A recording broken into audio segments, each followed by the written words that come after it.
Forget everything you think you know about intuitive eating. Today, we're going on a journey to uncover a forgotten wisdom, revealing how traditional African cultures have been masters of mindful eating for generations. The wellness industry has sold us intuitive eating as a revolutionary concept. But what if I told you it's not new?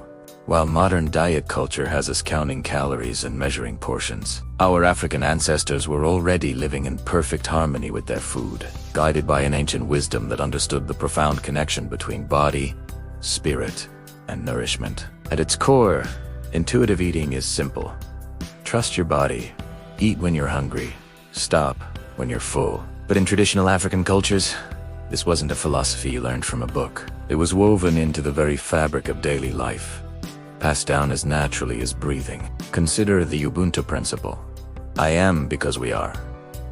This philosophy extended to food. Meals were communal experiences, not rushed, solitary affairs. Elders modeled mindful eating, and children learned to recognize their body's signals by observing and participating. There was no need for apps or journals because the entire social structure supported conscious eating. In many West African traditions, there's a concept of eating with awareness. Before meals, people would pause for moments of gratitude, acknowledging the earth that provided the food and the hands that prepared it. This was a practical pause that connected people to their food, and naturally, to their internal hunger and satiety signals. The traditional African diet itself supported this wisdom. Whole grains like teff, millet, and sorghum, along with diverse vegetables and legumes, are naturally safe. They communicate clearly with the body's hunger hormones. Your ancestors didn't need willpower because the food worked with their bodies, not against them. Let's talk about those foods. Teff, the ancient Ethiopian grain, is so nutritionally dense, it provides complete sustenance. When you eat foods like this, your body gets what it needs, and the craving cycle naturally regulates. Compare that to refined carbs that spike your blood sugar and leave you hungry an hour later. Your body isn't broken when this happens. The food is just speaking a language your body doesn't recognize. Fermented foods were also central, from Ethiopian injera to West African fermented cassava. These were gut health strategies that predated our understanding of the microbiome by thousands of years. A healthy gut communicates with your brain, helping to regulate appetite, mood, and cravings. Seasonal eating was another form of intuitive wisdom. People ate what was available in each season. This wasn't deprivation, it was attunement. The body naturally craved cooling foods in hot months and denser, warming foods when it got cold. There was an innate understanding that different seasons called for different nourishment. Your ancestors knew something diet culture denies. Your nutritional needs aren't static. They change with seasons, with life stages, with activity levels. The concept of food as medicine is also deeply embedded in African healing traditions. If someone felt unwell, elders would recommend specific foods, not because of a study, but because of generations of observation. Bitter leaves for digestion, warm porridges for comfort, specific soups for new mothers. This was intuitive eating, elevated understanding not just when to eat, but what your body needed for healing and balance. This wasn't one-size-fits-all nutrition. It was deeply personal, recognizing that what nourishes one person might not serve another. Even preparation methods held wisdom. Slow cooking and fermentation made nutrients more bioavailable and supported gut health, making food easier for the body to process. Portion sizes, too, were naturally regulated. Food was often served on communal platters, teaching an unspoken understanding of taking your share,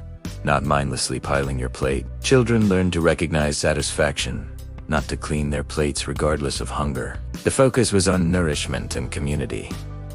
Elders were crucial role models. Children watched their grandmothers eat slowly, savoring each bite. They learned how to balance their plates and stop when satisfied. Intuitive eating was caught, not taught. Now, contrast this with modern eating. We eat distracted in front of screens. We follow external rules, ignoring our body's signals. We eat foods engineered to be irresistible, overriding our natural stop signals. We've even taught to fear our body as wisdom and rely on experts and apps instead of our own internal guidance. We're bombarded with conflicting information. Eat 6 small meals. No, fast for 16 hours. carbs are bad. No, fat is bad. It's exhausting, and it's incredibly profitable for the industries that benefit from our confusion. Meanwhile, your body, this miraculous inheritance from your ancestors, already knows what it needs. Research shows that traditional African diets are linked to remarkably low rates of the chronic diseases that plague modern societies. This wasn't just about the food, but the entire system. Physical activity was integrated into daily life. Movement was joyful and functional, not punishment for eating. And there was significantly less stress around food. No food was morally good or bad. It was fuel, medicine, pleasure, and connection. It was never the enemy. Here's the powerful truth: that ancient wisdom is still accessible to you. Your body still knows what it needs. The signals haven't disappeared. They've just been drowned out, and the path back doesn't require expensive programs. It requires a return to simplicity, to presence, to the kind of relationship with food your ancestors modeled. Start by creating space around your meals. Just 5 minutes of undistracted eating can help you reconnect. Put your phone away, turn off the TV. Sit down and take a breath before you begin. Choose whole foods that your great-grandmother would recognize. Your body knows what to do with a sweet potato, with leafy greens, with beans and whole grains. Practice gratitude before eating. Acknowledge the food's journey to your plate. This simple act slows you down and brings you into the present moment. Rebuild community around food. Share meals. Cook with others. Let children see adults eating with awareness and satisfaction. Learn to distinguish between physical hunger and other needs. Are you actually hungry? Or are you bored, stressed, or lonely? Food only satisfies one of those needs. When you reach for food, pause and ask, what do I really need right now? Trust your body's seasonal cravings. If you want warming stews in winter and lighter meals in summer, that's your body's wisdom speaking, and slow down. It takes about 20 minutes for your brain to register fullness. If you eat too quickly, you'll overshoot satisfaction before your body can even send the signal. Be patient with yourself. If you've spent years dieting and overriding your body's signals, it will take time to rebuild that trust. Keep showing up, keep listening. The African approach to intuitive eating reminds us, this isn't about perfection. Eat. It's about connection, honoring the body as sacred, and understanding that nourishment extends beyond nutrients to include community, gratitude, and presence. Your body is not an enemy to be controlled, but your ancestors' greatest gift to be honored. You are the result of thousands of generations who survived and adapted. That intelligence is coded into your cells. In a world that profits from your disconnection, reclaiming this ancient wisdom is a radical act. You don't need another diet.